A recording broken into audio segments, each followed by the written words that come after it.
Magandang po. At talagang malapit na po. Malapit na po ng ating celebrate ng ating pag-umpisa. At kahapon na po ay nagpunta na po doon yung aking mga kapatid na mga ng mga kwarto ng bawat isa. At kanila po rin inalam kung saan po iipunin bawat grupo po nila, no? Sapagkat magkakaroon po tayo ng 10 grupo para sa ating pong devotion at Bible lesson. Kaya meron tayo pong 10 tagapagturo ng ating pong pinakang team sa ating pong darating na anniversary, no? Okay, may grupo ang mga magulang at may grupo ang mga kabataan. Pagkali po yan, at of course, sa lahat ay makompleto po ang mga commitment ng mga members. Pagkali po na i-bless ng Lord bawat isa at bigyan ng pusong matatag para po sa commitment. At sa mga kanay, makasama ang lahat. Amen? Wala sana mag-iwan. Sa pagkali po tayo magagaling, pupunta ng kalamitan. Wala sana mag-iwan. Ayun po, naabot po natin yan. Pag naabot natin yan, ay lahat kasama. Pagdating natin kung simula, walang iwanan. Amen? Walang iwanan, ha? Alright. Namin po sa iba, sa bukap ni Nehemiah. Sa bukap ni Nehemiah. Nehemiah chapter 10.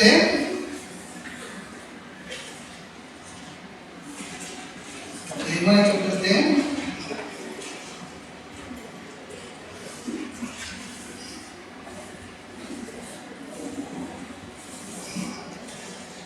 Nehemiah chapter 10. Ako sana ay kakusapin ng isang congressman para sagutin lahat kayo. Kaya kinabihan ko. Bihul lang. Okay. Nehemiah chapter 10. Alright. Nandiyan po kayo lahat? Dawatin po sabi sa akin, verse number 39. Nehemiah chapter 10 and verse number 39. Nakita po ninyo? Nehemiah chapter 10, verse 39. Okay. Dati, makikita niyo po yung ating pong title nasa baba. Kaya lahat, for the children of Israel and the children of Levi shall bring the offering of the corn of the new wine and the oil unto the chambers where are the vessels of the sanctuary, and the priests that minister, and the porters, and the singers, and we will not forsake the house of our God. We will not forsake the house of our God. Now, ibig kong makinig po ito tonight, itong kaloob, itong damdamin, or nasa puso ng great man na ito na si Nehemiah. Ang kanyang kalooban, ang laman ng kanyang puso, ay itong Israel ay huwag nang tumalikod sa Diyos. Huwag na nilang kalikulan ang Panginoon. Sapagkat yun ang dahilan kung bakit ang templo o ang wall ng Jerusalem ay nawasak. Alright, yung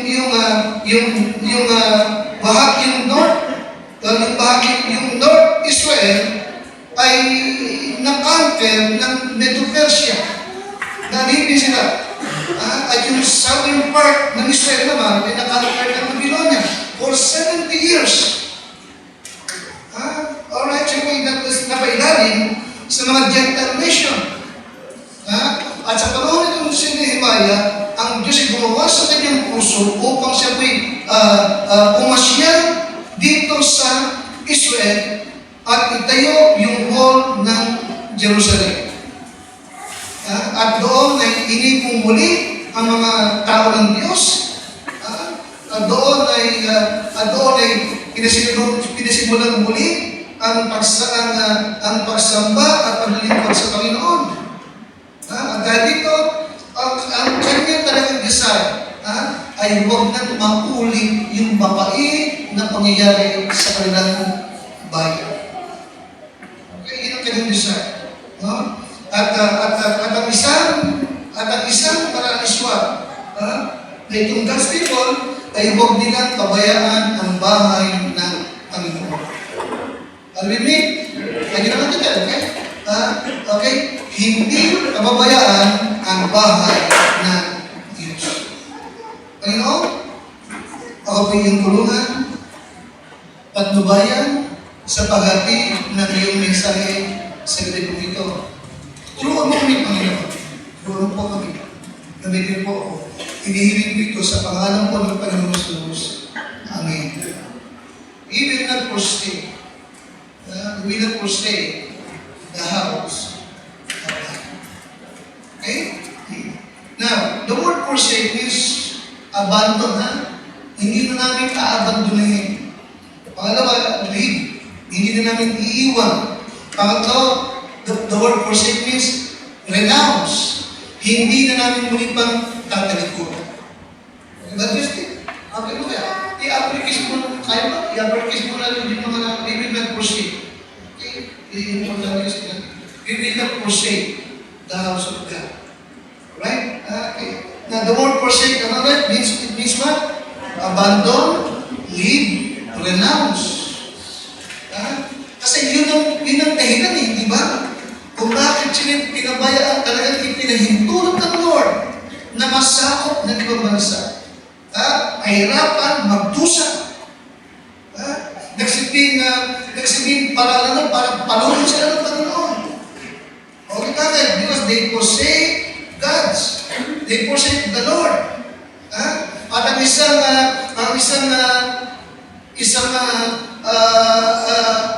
palatandaan ng kanilang pagdating ng Diyos, pinabayaan nila yung bahay ng Panginoon. Nagulok, nawasak. Alam niyo sila? Amen? Natigil yung kanilang paghahandog sa Lord. Ipinadlak yung house of God. Alright? At ang iba pa, minsan talaga mismo yung Diyos, doon nila sa loob ng bahay-sambahan. Alright? Kaya nung ibago ng Panginoon sa Nehemiah, unang niyang pinasimuliswa, yung wall kayo. Alright? And then linis yung templo. At masimula muling magtipon-tipon doon sa house of God. Alright? Now, itong design na doctrine, yung kanyang design, ito rin ang nais ng Lord ngayong gabi na maging desire ng bawat member ng Calvary. Ano yung sinin? To stay close to God. And to always stay in God's favor habang nabubuhay tayo. Alam niyo siya? Amen? Na tayong lahat ay manatiling close sa Panginoon. At tayong lahat, magsikap tayo na mag-wish natin siya habang nabubuhay tayo. Nakikinig sa akin rin? Amen? Amen? Ngayon, to stay close to God, ano po? No? And to stay in God's favor, simply, hindi po ito nagaganap by accident. Isang binanggit ko sa inyo, kuya. Okay? Nobody has ever stayed close to God by accident. Kung di ba ako daw? Tangan po ulit ha. Nobody has ever stayed close to God by accident. Maging matapat ka sa Diyos, hindi po ito basta nangyari lang. Alright? Minsan binanggit ko, to stay close to God, it is intentional. Talagang ginawa mo. Ano pa? Okay, kung ikaw ay close sa Diyos ngayon, at patapat, sa mga pinili mong maging matapat. Aliwanag ba? Hindi ito aksidente nangyari. Iba namin, pinili mo, intention mo, ano pa? Meron kang determinasyon. Talagang determinado ka, magtatapat ako. Mananatili ako close sa Panginoon. Hindi ako tatalikod. Hindi ako mag-backslide. And then you said, regular ako mag-church. Umaga, gabi, prayer meeting. Amen? Kasama ko so many. Nangyayari yan, hindi by accident. Arinig mo? Talagang intention mo, sinudya mo. Ano ba sabi ko isa? Pinili mo, you choose it. Ano yung pangatlo? Meron kang determinasyon. Amen? Amen? Meron kang determinasyon. Minsan, mabigat ang katawan mo, minsan pinaramdaman ka, pero pinili mo, nandun ka. Alright? Ngayon, yun naman mga taong tumalikod sa Panginoon na wala sa gawain, ano po, okay? Alright. Hindi naman nila ito naging plano. Alright? Okay, yung mga tao na nagsimula naman talagang maayos sila na mag-serve at magtapos sa Panginoon. But something happened, pero may nangyari, no? Okay, may nangyari, no? Okay, kung bakit sila naman ay tumalikod sa Panginoon. Di ba namin isa? Amen? Yun. Pero isang one word, ngayong gabi, na ibig kong ibigay, na kailangan ng bawat mananampalataya. No? Okay? Kung ibig natin manatili at huwag natin maabandona or matalikuran ang ating Diyos. One word ito. Okay, pero may mga meaning. Ano yun? One word na yun. Commitment. Ano sabi ko? Commitment or what? Wow. Right? Commitment or wow. Now, dito po sa Nehemiah chapter 10, no? Alright? Ang ibig ko makikita po, yung naging commitment or pangako ng mga tao sa Israel sa Diyos. Alright? Na talagang doon sila hinamon ni Nehemiah, no? Para wag na nila pong ulitin yung nagawa nila. At sa ganun paraliwan, wag nilang matalikuran ang bahay ng Diyos. Number 1, verse 20. 20. Nandiyan kayo? Jadi, kaya lahat, they claim to their brethren. Remember the word claim sa Tagalog is what? Umanib, nakisama. Amen? Walang iwanan. Okay? They claim to their brethren, their nobles, and enter into a curse and into what? Ano ito? Panata o pangako, di ba? Diba? Kahalintulad sa ng commitment. Nakikinig sa akin? Ano yung kanilang offer o kanilang vow? To walk in God's law. Which was given by Moses, the servant of God. And what? To observe and do all the commandments of the Lord our God, and His judgment and His statutes. Nakarinig mo yan? Alright, now, ano yung number 1 na kanilang naging vow? They vow their lives to God, or they committed their lives to God. Nakarinig mo yan? Pag walang commitment, pag walang vow, mahihirapan ka.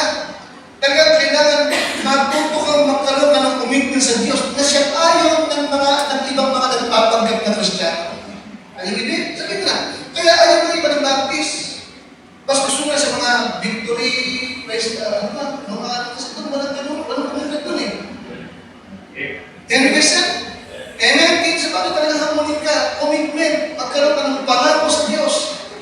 Sapagkat hindi ka lalago, hindi ka magiging successful kung hindi ka marunong mag-commit ng iyong buhay sa Panginoon.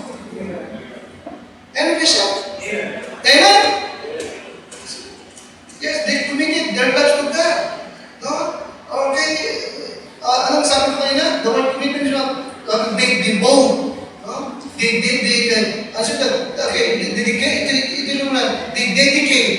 devote their lives to God. Now, tatlo po yung kanilang vow na nakapaloob doon sa God's law na binabanggit nila na i-observe nila. Ano ba? Masyadong sa Tagalog or Justin? sila'y nagsilakip sa kanyang mga kapatid na kanilang mga mahal na tao at sumumpa. Ha? At nagsipanumpa.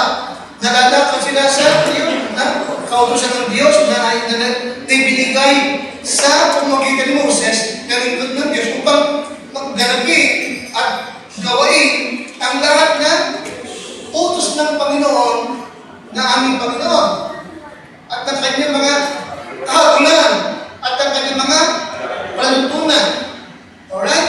Now, nasa verse 30 hanggang 32 yun. Una, verse 30 po. Makikita niyo po. Verse 30. Ready? Okay. That we would not give our daughters unto the people of the land, nor take their daughters for our sons. Ano sabihin? No intermarriage with unbelievers. Ano sabihin? No intermarriage with the heathen. Sa atin ka hindi ba? Ano ba? Ano ba? Importante yan. Kaya yung mga young people natin, nakakaparinig kayo lagi ng nasalita ng Diyos, magkaroon kayo ng tumibig. Hindi ako manliligaw at magpapaligaw sa hindi mananampalataya. Ito yung pinag-usapan doon. At sa mga magulang, hindi namin panliligawan. Hindi namin hababala makipagrelasyonan ng mga anak sa hindi mananampalataya. Ito yun. Ano ba ito sa atin? Okay. Amen? Okay. Pangalawa, okay, sa verse 31. Pagkatapos, and the people of the land bring paninda or any paninda sa araw ng Sabat para ibenta sa amin, hindi namin bibilin kasi Sabat. Okay ba? In applications what? No commerce on the holiday. Walang komersyo, walang negosyo kapag araw ng Panginoon. Now, sa akin, anong araw yun? Sunday. Ano yun siya? Kasi ito yung isang nagtatanap sa kanila eh. Talagang wala nang temple of God, hindi na nila pinapansin, they forsake the Lord, at yung Sabat, hindi na nila ginalang. Liwanag ba? Kaya namihasa yung mga Arabiano, mga Egyptian, na magkaroon ng tindang isda, asin, asukal sa kanila. Kasi binibili nila eh. Natuloy ba ako? Samantalang dati natin, walang komersyo kapag Sabat. Ano yung binasa ng American history? Pag nabasa din eh. Talagang nung old time, nung early years ng mga panahon ng 30s pa po, 20s, 30s Amerika, talagang kapag sa amin, walang tindahan, walang komersyo. Pag Sunday, talagang masabi talaga, Amerika talaga Christian country. Ano dito din? Kaya huwag ka magtakang bakit superpower ang Amerika. Amen na siya? Now, saan natutuhan ng Mercanio ng Amerika? Sa Israel. Amen na siya? Amen? Pangatlo. Nakapalood yun sa atin. Pangatlo. Verse number 32. Ready? Pakita sa lakas. Also, we make ordinances for us to charge ourselves yearly with a third part of shekel for the service of the house of our God. Sabihin, support of the temple. Kami rin ay nagpasya sa sarili namin na mag-aambag kami taon-taon ng ikatlong bahagi ng isang siklo ukol sa paglilingkod sa bahay ng Diyos. Hindi ito 10% lang. Hindi ito 15% nila. Nakinig ba ako? Nakinig ba? Para saan? Para saan? Para saan? Yung first fruit. Sa house of God. Support for the temple. Amen? Na nawala sa kanila yun. Alright? Amen kasi? Yeah, you see, in other words, pag pinasabi mo sa makikita mo, ano sabihin? They committed to put God first their lives. Nakikinig ba ako? Alam sila yun? Okay? They committed to put God first in their life. Okay, maliwanag? Magiging priority nila ang Panginoon sa kanilang buhay. Amen?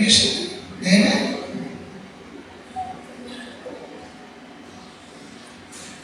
Yun, nagbago sila eh. Nagbago sila. Ipinaunawa ni Nehemiah sa kanila. Huwag niyong kakalimutan kung bakit tayo ay naalipin ng ibang bansa. Sapagat inyong pinalikuran ng Diyos at inyong pinabayaan ang bahay ng Panginoon. Amen? Amen? Nakipag-compromise kayo. Okay. Pinalikuran niyo kanyang bahay. They committed their lives to God. Nakasusunod kayo ang Panginoon. Ito naman, lesson sa ating mga Kristiyano. Ating katutan, that we will never be successful. Okay? We will not be successful bilang mga lingkod ng Diyos if we are unwilling to devote our lives to God. Okay, maliwanag ba? Maliwanag ba? Ayan? Matulog tayo. Kasi lagi natin naman napapakinggan, di mo ba? Di mo? Dedicate. Give. Offer. Maliwanag ba? Ihandog nyo ang inyong sarili sa Diyos. I-offer nyo. Panginoon, ito ako, nag-o-offer ng aking buhay sa iyo. Maliwanag ba? Amen? Nag-o-offer. I-offer mo. Saan mo ako gusto gamitin? Gamitin mo. Amen? Paparating ang ating anniversary. Paparating ang ating family count. Honestly, talagang kanino ka ba? Lord, salamat sa mga tao kasama ko kahapon. Talagang sila mismo nag-offer ng kanilang sarili. Amen, yes na. Nagtatuwa sila sa mga obligasyon na bigay sa kanila. Amen? Hindi magdali yun. Yun lang mag-ayos ka lang, Ilang room yun? Ilang room kaya yun? May 2,000 ba? Ang dami, hindi ba?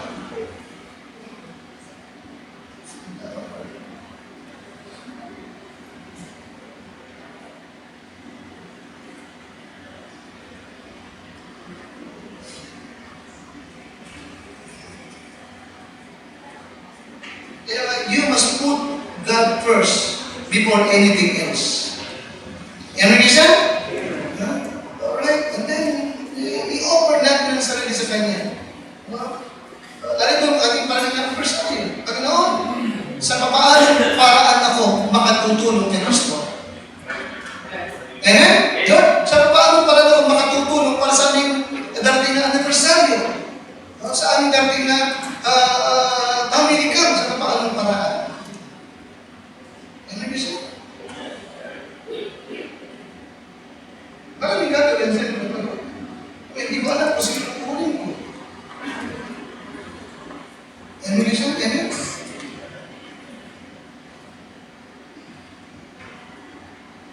So put God first before anything else.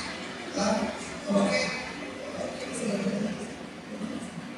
Lahat ito ay nag-isip ko sa commitment. Amen? Vow. Vow sa Panginoon. Pangalawang bagay, nakati po, they committed to keep the Lord's Day sacred. They committed to keep the Lord's Day sacred. Right? Nawala yung kanilang pangingiling ng Sabat. Nawala yun. Okay? Lalo na nung sila napunta sa ibang mga bansa, nung sila naalipin sa Assyria, sa Babylonia, nawala yun. Pinahintulot the Lord na for 70 years, yung lupa ko, sabi ng Lord, no? Hindi magagalaw. Sapagkat pinalipusta niyo ang araw ko, now, ngayon, bibigyan ko ng kapahingahan ang aking lupa. Ginawa ng Lord yun. So after 7 years, nakabalik sila, di ba? Amen? At doon muli binuhay. Yung pag-observe ng Sabat. Ano ngayon, huwag natin kakalimutan, yung Diyos na nagbigay ng Sabat ay siya yung Diyos na nagbigay sa atin ng what? Hebrews 10:25. Amen kasi? Amen? Now, yung Sabat ay sa Israel. Alright? Now, sa ating mga Kristiyano, ano ang pinaka-sacred day natin? Sunday. Amen? Kaya sabi ko, this coming April 11, sige, meron swimming, may basketball, hindi ko paano kung paano gagawin ba rin yung balitong sa pagkakas. Pero pagka Sunday na, parang nahihiya ako, mag-basketball tayo. Kung mag-swimming, baka malulunod. Ito baka alas 12 ng gabi. Kasi nagkakabaan ng swimming. Yung kayong Bible lesson sa minuto na kaya.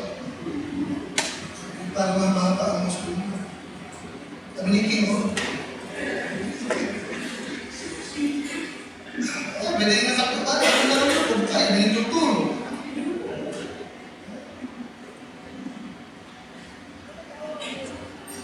Sa verse 31, sabi ko na, and if the people of the land bring away of any victuals on the Sabbath day, he said that we would not buy it of them on the Sabbath or on the holiday, and that we would leave the 7th year and the exaction of every day. Also, we made ordinances for us to charge ourselves yearly with the third part of the second for the service of the house of our God. Right? Yes, they committed to keep the Lord's Day sacred. Right? Tawag niyo siya, to be unwilling to go to the church service is to say that there is something more important to you than God. Now, kung saan mangyari, no, na may mas higit pang mas mahalaga sa iyo kapag kaaraw ng Panginoon. Yun ang isang bagay na pakakaingatan po natin pare-pareho. Lagi natin na kapag araw ng Panginoon, mas importante ang Diyos kesa anong mga bagay. Amen? Sino mang tao ko sa ikaw sa mga tao? Alam mo mga kabayo ko sa mo. Amen? Amen kasi?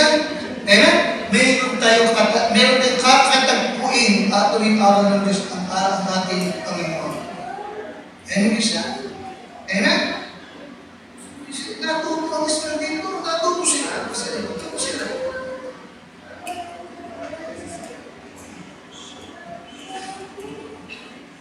Sunday, walang swimming. Amen? Yung mga Kristiyano na talagang mismo pinagawin. Bumasin ito kami. Dati, people, hindi siya nagpagka. Lord's Day, inumunto. Hindi mo doon. Napabalita ko lang. Ito kaya yan. Parang pagkat Sunday, sa kaya kung wala, nag-hiking. Bumaligo ka. Ano kasi? Wala.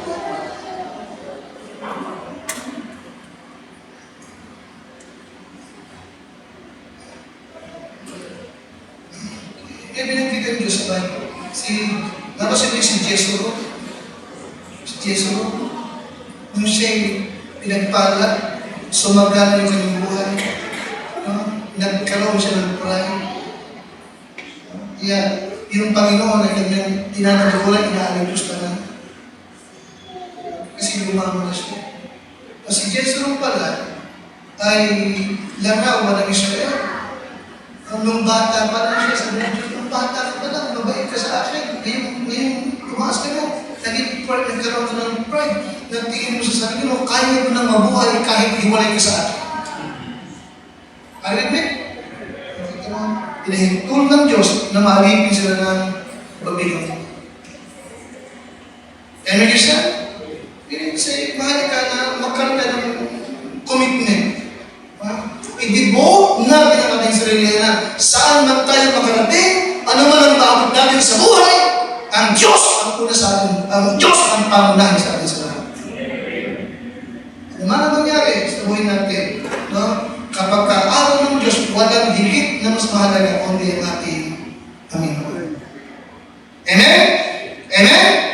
Commit your life. Magkaroon ka ng commitment to keep the Lord's Day sacred. Sacred. Right?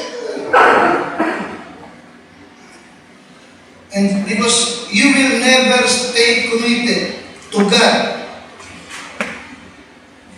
Habang nabubuhay ka, if there is something in your life that you consider to be more important than God. Maliwanag ba? Maliwanag ba? Okay, kasi ang tanong meron bang mas importante sa'yo kaysa sa Panginoon? Meron ba? Meron bang mas importante sa atin kaysa sa Diyos? Meron ba? Meron ba? Meron ba? Wala? Meron ba? Wala? Wala. Okay? Wala na kaya tandaan mo yan sa sarili mo. Wala nang higit na importante sa buhay ko, kundi ang Panginoon. Right? Kaya pagka Sunday, Lord's Day niya, sagradong araw yan sa atin. Amen?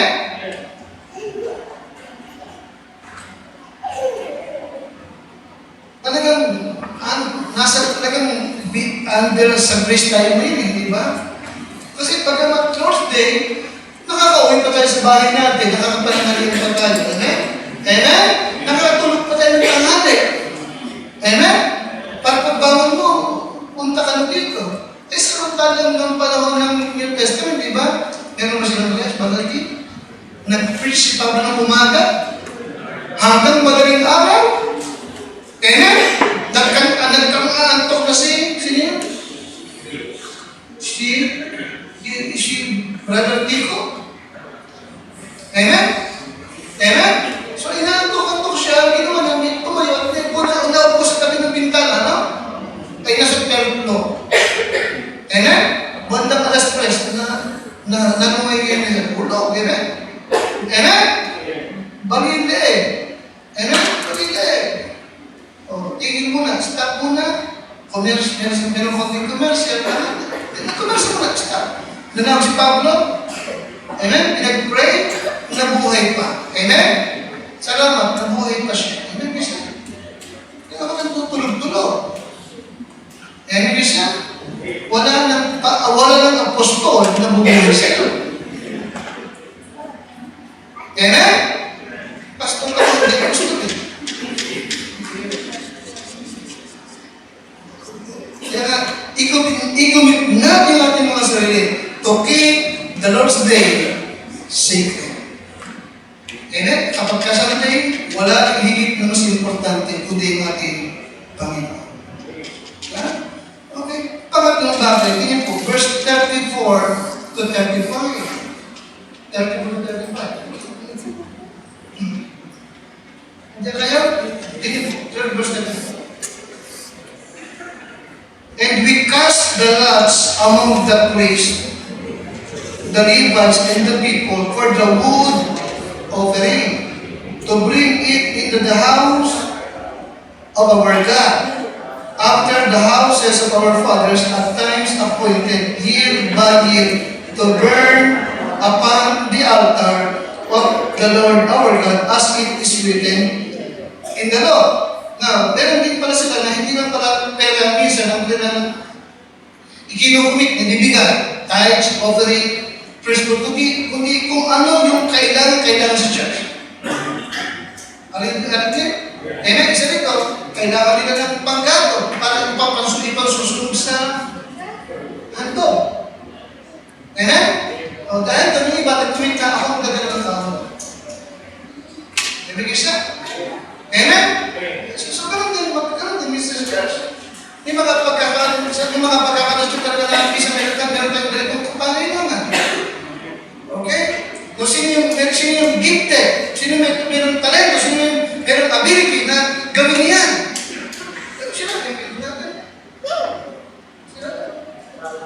Baka lang magkanina. Ano, di ba? Sino ka ito? Ano? Ano ka siya? Ano tuloy? 36. And to bring what? 35. And to bring what? The first fruits of our ground and the first fruits of all fruit of all trees year by year unto the house of the Lord. Alright? Now, ano na makita? Number 4. They committed their money to the Lord. They committed their money to the Lord. Right? Now,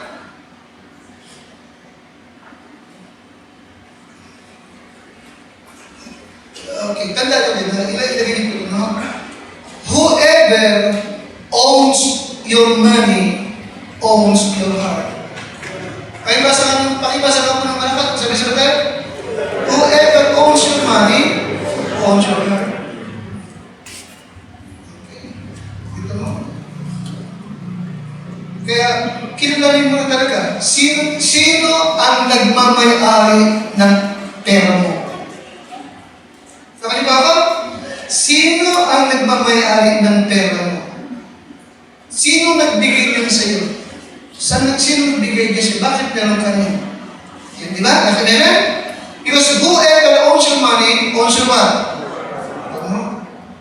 Ano sabi ng sa kawikaan? Ha? Okay, sa book of Matthew? Okay, yes. Paano na sila?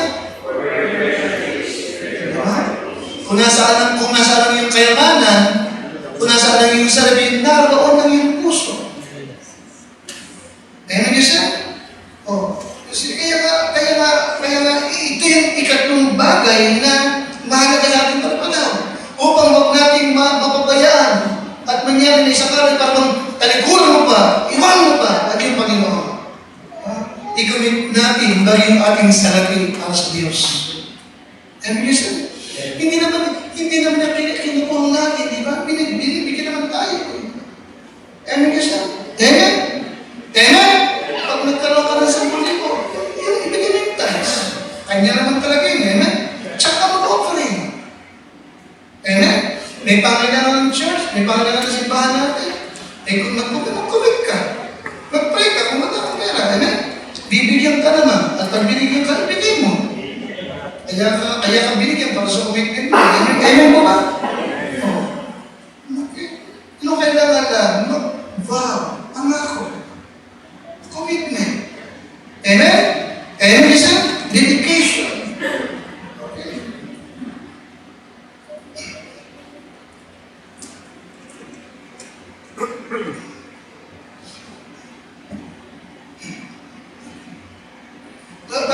Napakita ko, no? Ito yung isang bagay na pinabayaan ng mga tao. No? Nagbigat na itong si Nehemiah. Alright? At nahabol niya na para muling magkaloob, ayusin ang templo, at suportahan yung mga manggagawa, yung mga high priest, ginawa niya. At dumating yung time, si Nehemiah, di ba nagpaalam na siya kay King Cyrus? Tali ba yan? Nagpaalam na siya, binigyan siya ng bakasyon kay King Cyrus. Sige, pagpunta ka doon, itayo mo yung wall. Now, Nehemiah, kailan ka babalik? Ano bang trabaho ni Nehemiah? Cupbearer, di ba? Very close sa king. So, pinihintulong na sige, magpunta ka sa yung sinilalang bayan.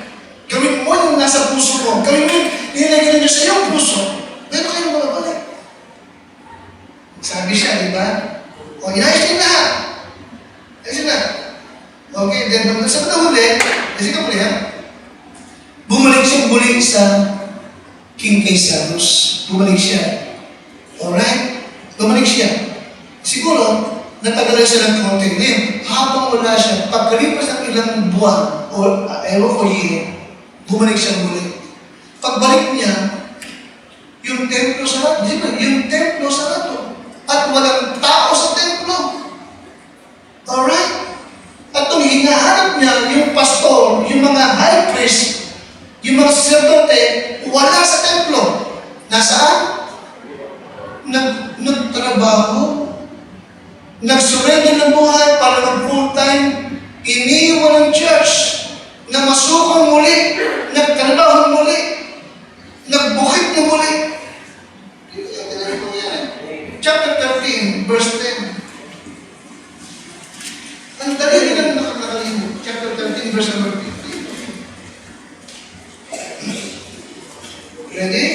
And I perceive that the portion of the Levites had not been given them. For the Levites, marami sila, yung mga full-time workers, for the Levites and the singers that did the work sa temple, were led everyone to his field.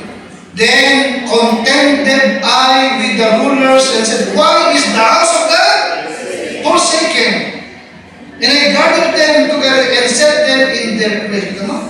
Sa paanong paraan nila iniwan ang house of God? Sa anong paraan? Hindi na sila nagtatayos. Hindi sila nag-offer. Ipa naman siya. Kaya yung mga full-time workers, napilitang magtrabaho. So bakit may mga pamilya mo sila? Nakikinig sa akin?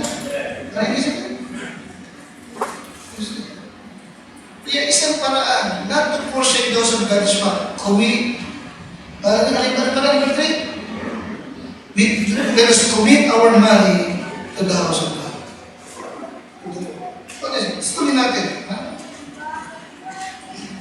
And he gathered them together and set them in their place. Verse 12, then brought all Judah, the tithe of the corn and the new wine and all into the treasuries. And I made treasurers over the treasuries Shelima, the priest, and Sadok, the scribe, and of the Levites, Pedaiah, and next to them was Hanan, the son of Shakur, the son of Panay, for they were counted faithful, and their office was to distribute unto their brethren.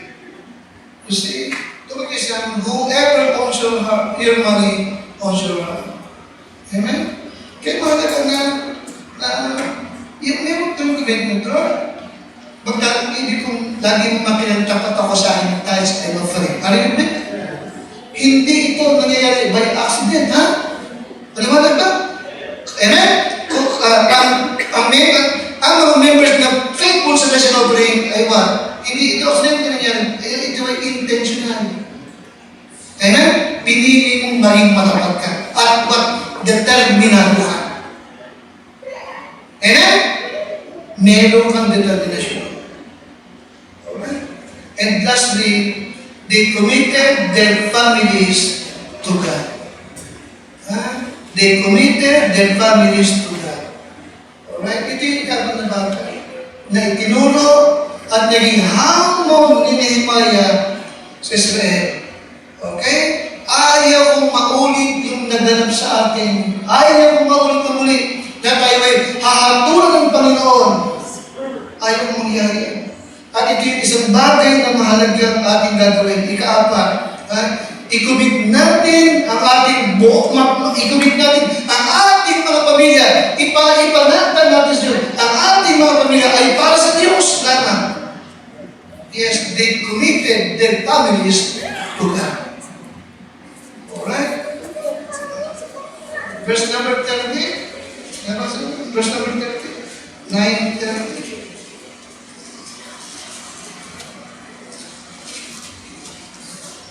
Andiyan ba?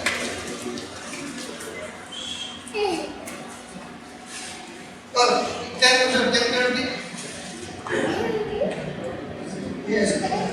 That we would not give our daughters unto the people of the land, nor take their daughters for our sons. And verse number 36 po. 36, ay lahat. Also, pakalabas, the firstborn of our sons and of our cattle, as it is written in the law, and the firstfruits of our earth, to bring to the house of our God unto the priest that ministered in the house of our God. Okay? They committed their families to God. Amen? Amen? Yung i-dedicate mo sila, Lord, ang pamilya ko ay sa'yo. Amen? Okay. Meron ko sabihin na hindi naman magkakontradict. Ang pamilya, hindi burden para makapagtapat tayo sa Diyos. Ang pamilya, ang mga anak, hindi dapat naging balakid. Na hindi ka makakapag-church dahil sa pamilya mo, hindi balakid yan eh. Maliwanag ba? Ang kalooban ng Diyos ay buong tahanan sa Panginoon. Are you listening? Buong tahanan sa Panginoon. Okay? Anong kailangan lang? Anong kailangan lang? Training. Nakinig ka sa akin? Training, teaching, at pagkaswa. Ang mga magulang ang magsilbing halimbawa sa katapatan sa Panginoon. Nakinig ka sa akin? Amen? Ang mga magulang ang unang halimbawa ng katapatan at paglilingkod sa Panginoon. Right, Christian? Listen. Okay. When serving God is a family affair. Tama, di ba? Serving God is a family affair. Amen? Serving God is what? Family affair. As for me and my house, we will serve the Lord. When serving God is a family affair, it will be what? It will become easy to keep God as what? The central focus of everything that you do in life. Amen? Ano ibig sabihin natin na when serving God or worshiping God is a family affair? Ano ibig sabihin? Buong pamilya. Sama-samang sasamba. Nakikinig kayo? Buong pamilya naglilingkod. Amen? May kanya-kanyang obligasyon o duty sa Diyos. Amen? Amen? Buong pamilya, sama-samang nananalangin pag may pangailangan ng pamilya. Buong pamilya, sama-sama nag-pray kapag mayroong karamdaman at pangailangan. Amen? Buong pamilya, sama-sama nag-pray kapag may pangailangan sa church. Okay? Kaya nakita ni Mike, ito ang isang paraan na para huwag nang maulit ito at huwag natin mapabayaan ang Diyos. I-connect natin ang ating mga pamilya sa Panginoon. At magkaroon tayo ng ng sama-samang pangako. We will not forsake the house of God. Ay namin ito. Salamat po, Ama namin Diyos, sa ito.